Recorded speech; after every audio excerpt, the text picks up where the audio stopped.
অনেক হাদিস আছে বুকের উপরে হাত বাঁধার। হানাফি মাযহাবের ইমামরা দেখলেন বুকের উপরে হাত বাঁধার যত হাদিস আছে সবগুলি দুর্বল, নগদ মিথ্যে।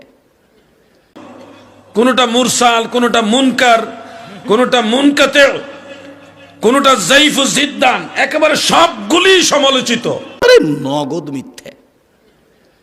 বুকের উপরে হাত বাঁধার সবগুলো সনদই দুর্বল। আর নাভির নিচে হাত বাঁধার 9টা হাদিস, এর মধ্যে 4টা শক্তিশালী আর 5টা দুর্বল।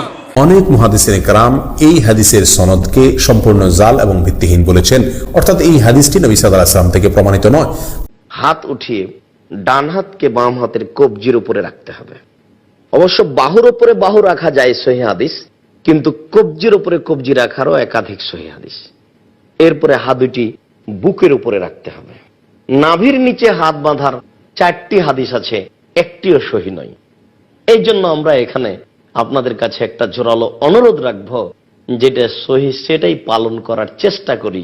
আল্লাহ কবুল করুক। এভাবে বুকে হাত বাঁধার